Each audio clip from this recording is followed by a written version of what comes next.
আপনারা দেখতে পাচ্ছেন এই পানি জলবদ্ধতা নিরসনে। প্রিয় দর্শক, আপনারা দেখতে পাচ্ছেন যে জলবদ্ধতা নিরসনে গাজীপুর চৌরাস্তা বাইপাস আপনার গাজীপুর সিটি কর্পোরেশনের উদ্যোগে বিভাগীয় কমিশনার মহোদয় পরিদর্শনে আসছেন, কাজ তদারকি করছেন। শুরুতে আছি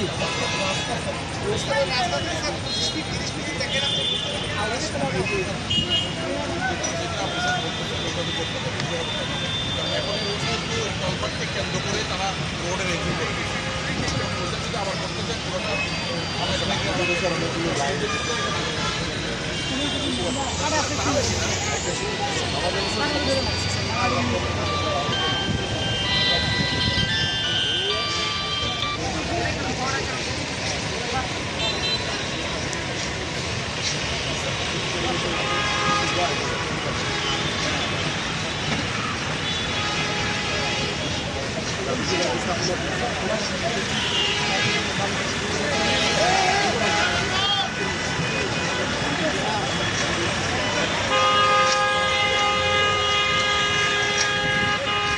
আমাদের যেটাকে বলা হয় যে গাজীপুরের পানি নিষ্কাশনের একটা প্রধান চ্যানেল দরকার।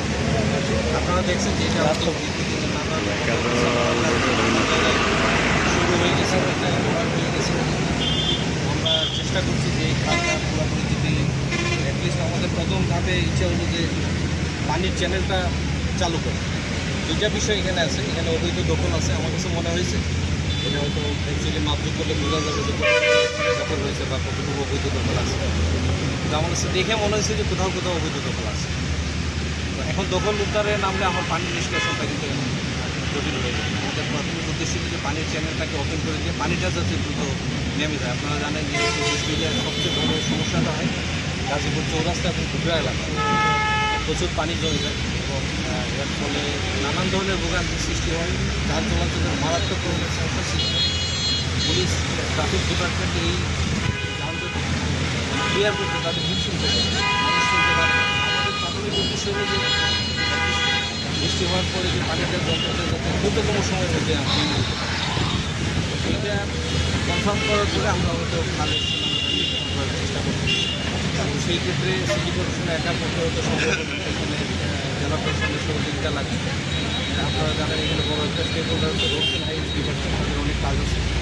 রোডস অ্যান্ড হাইওয়েজে একটা বড় সাপোর্ট, সবচেয়ে বড় সাপোর্ট যেটা আরও বড় সাপোর্ট যেটা লাগবে বিআরটিএস প্রকল্প তারা যেভাবে করেছে আমাদের সিটি কর্পোরেশনের যে পানি চলাচলের যে চ্যানেল, এইটার সাথে কোথাও কোথাও সিনক্রোনাইজ হয় নাই বলে আমাদের মনে হচ্ছে। এই জায়গাটা যদি আমরা বিআরটির সাথে সিটি কর্পোরেশনের আমরা সিনক্রোনাইজ করতে পারি, আমার মনে হয় যে পানিটা আমরা দ্রুত আমাদের যে পরিকল্পিতভাবে আমাদের ধরে নগরায়ণ হয়েছে, একদম পানি কতটা নিষ্কাশনের ব্যবস্থা করা যাবে আমি এখন নিশ্চিত। তবে আমার একটা উদ্দেশ্য হলো যে একটা দ্রুততম সময়ের মধ্যে, একটা গ্রহণযোগ্য সময়ের ভিতরে যাতে পানিটা নেমে যায়।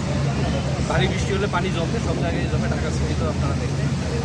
আমাদের উদ্দেশ্য হলো যে দ্রুততম সময়ের মধ্যে যাতে পানিটা আমরা নামাতে পারি। বড় চ্যালেঞ্জ হচ্ছে আমাদের একদম খালের শুরুতে যে পয়েন্টগুলো আছে এইগুলাই আমাদের জন্য বড় চ্যালেঞ্জ। এদিকে আসার পরে হয়তো অনেকটা ওপেন আছে, শুরুতে অনেক অনেকগুলো ফ্যাক্টরি হয়েছে। আপনারা দেখেছেন ফ্যাক্টরিটা যার যার মতো করে তাদের সীমানা বা বাউন্ডারি নির্ধারণ করেছে, তাদের ঢোকার জন্য কালভার্ট নির্মাণ করেছে। এইগুলো কিন্তু আমাদের জন্য বড় জি, একটু জানতে চাচ্ছিলাম যে আপনার পিছনে একটা সাইনবোর্ড লেখা আছে, যেখানে লেখা আছে বাস্তবায়ন করছে সেনাবাহিনী বেস ইনস্টল ফ্যাক্টরি, কিন্তু আমরা শুরু থেকে আজকে পর্যন্ত প্রতিদিনে সাইডে আসছি, কোনো সেনাবাহিনীর কোনো লোক আমরা দেখি না। বিশেষ করে আজকে আপনি আসলেন, কী অসঙ্গতি দেখলেন সেটা যারা বাস্তবায়ন করছে তাদেরকে জানানোর একটা প্রয়োজন বোধ ছিল, সেখানে কোনো প্রতিনিধি নাই। প্রথম বিষয় হচ্ছে এটা কেন নাই।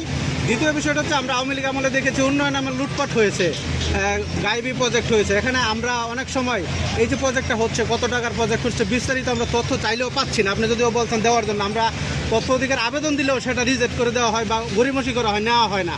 সেক্ষেত্রে এই যে বিভিন্ন প্রকল্প হচ্ছে, আমরা দেখছি যে এই বীরাশ্রম টু জয়দেবপুর